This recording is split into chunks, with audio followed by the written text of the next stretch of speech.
પોરબંદર છાયા નગરપાલિકા દ્વારા આજે સામાન્ય સભા હતી।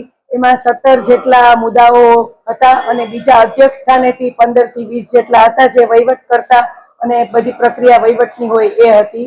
અને ફાયર બ્રિગેડના જે લોકો છે કે જેને નિમણૂક કરવાની છે પગાર માટે, તો એની સમિતિની રચનાની બહાલી દેવા માટે પણ છે।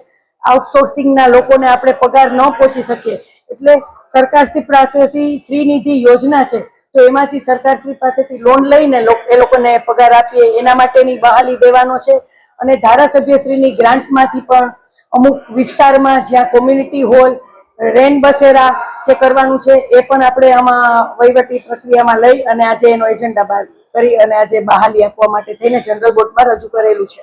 એવું જનરલ બોર્ડ છેલ્લી નહીં, એ સરકારશ્રી જ્યારે જાહેર કરશે ત્યારે ખબર પડે। અત્યારથી તમે છાપાવાળાઓ ફોરકાસ્ટ કરી દો તે નહીં, જ્યારે માનનીય મુખ્યમંત્રી શ્રી બધા જ જે સીમાંકનની પ્રક્રિયા પૂરી થઈ જશે અને 9 નગરપાલિકા જે મહાપાલિકામાં રૂપાંતર થવાની છે, તો જ્યારે સરકારશ્રીની જે પ્રક્રિયા હોય કે જે ગામ ભેળવવાના હોય એ બધી પ્રક્રિયાઓ પૂરી થશે પછી એ લોકો જાહેર કરશે। એટલે અત્યારથી કાંઈ કહી ના શકાય કે છેલ્લી છે।